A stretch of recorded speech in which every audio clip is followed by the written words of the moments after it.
in the ring.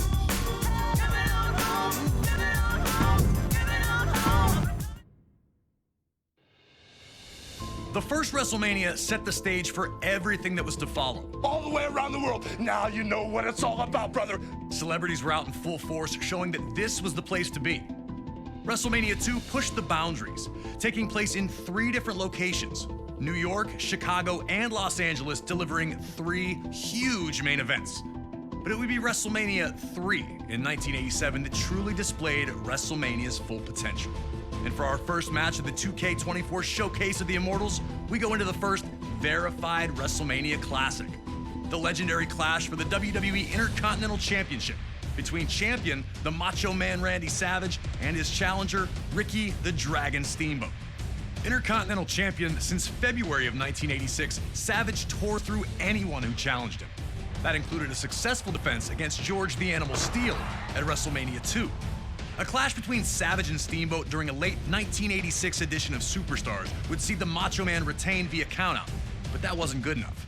He would launch a vicious attack on the Dragon after the match, taking him out of action. Savage would attempt to duplicate the attack on Steamboat's friend and former opponent George Steele during the first Saturday night's main event of 1987. Fortunately for the Animal, Ricky would make his well-timed return for the save, leading to the rematch between the two at WrestleMania. What transpired between the two combatants can only be described as art. A fast-paced, high-action classic unfolded in front of 90,000 plus in attendance, with both men coming so very close to victory on a number of occasions. Would Savage be able to turn back the challenge of his angry opponent? Would Ricky Steamboat get revenge? These questions would be answered over the next 15 grueling minutes. And when it was over, everyone in attendance and those watching at home knew they had been a part of something special.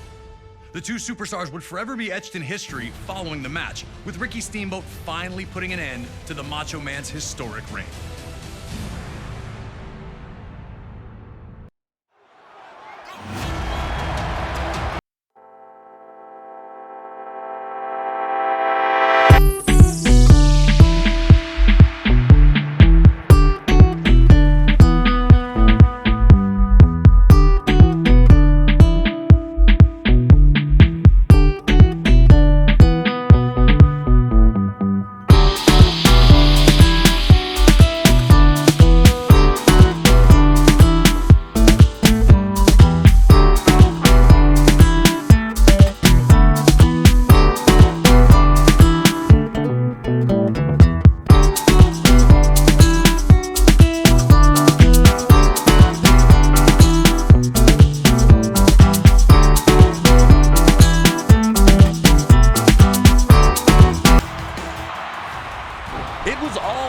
From the moment the bell rang, and these two didn't give each other a second to rest.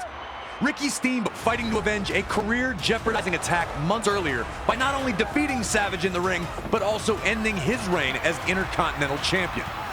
The aggression was almost uncharacteristic from Steamboat. Was Steamboat too angry, and would that lead him to making a costly mistake? Was Steamboat too focused on hurting Savage and not on winning the match? Had the Dragon taken enough time to recover in the first place, or had he rushed back in the hopes of humiliating the Macho Man under WrestleMania's bright lights? Surely the presence of Miss Elizabeth's not-so-secret admirer, George the Animal Steele, was going to be a distraction to the Macho Man, who'd look to keep Steele away from his manager at all times.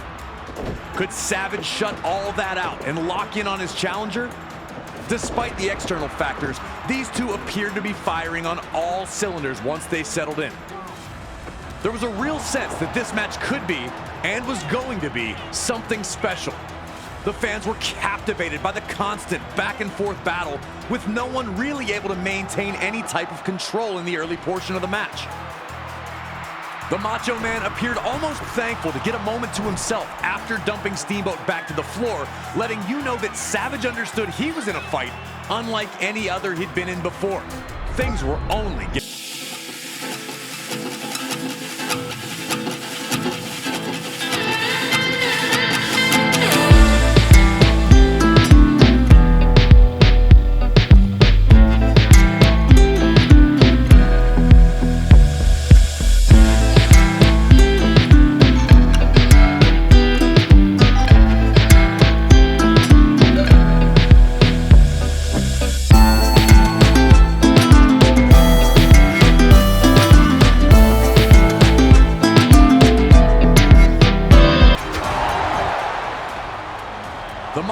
was trying everything, and that included fighting dirty, but Steamboat continued to have an answer at every turn. Steamboat's counter wrestling had smothered Savage's offense, and the building frustration was obvious on the face of the Macho Man. In a match this closely contested, one small mistake can be a game changer. And Savage's frustration led to him making a big one, charging at Steamboat only to be backdropped to the floor. Steamboat finally had a huge opportunity to pour on the pressure and put Savage away.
Once the referee went down, there was a real sense of panic. Savage quickly hits his flying elbow, but obviously there was no official count. The Dragon was grounded for now, but there was no way Savage had already put his fire out. After all the two had gone through, how was it going to end?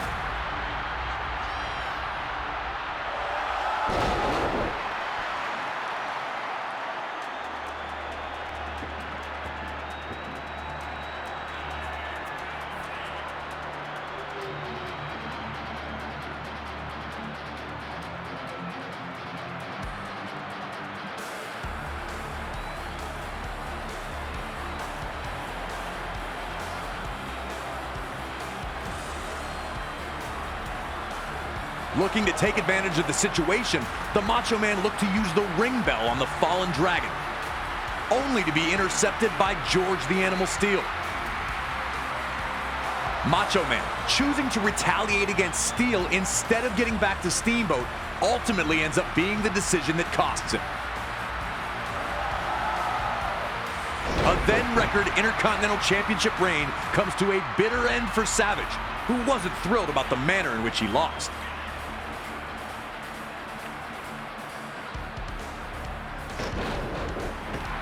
And Steamboat's counter wrestling remains the key to this match, once again getting him out of trouble and earning him the victory.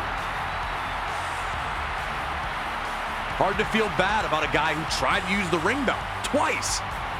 This match, over 35 years later, is still a certified classic. The athleticism is incredible. Continental Champion, Rick the Dragon Steamboat!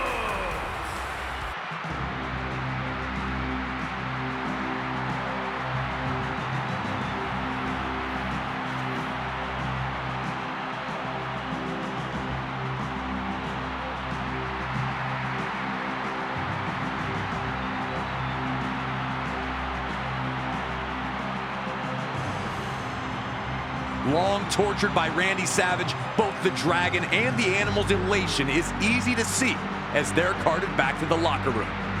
Put this match on a loop and I'd never get bored. I love Steamboat versus Savage.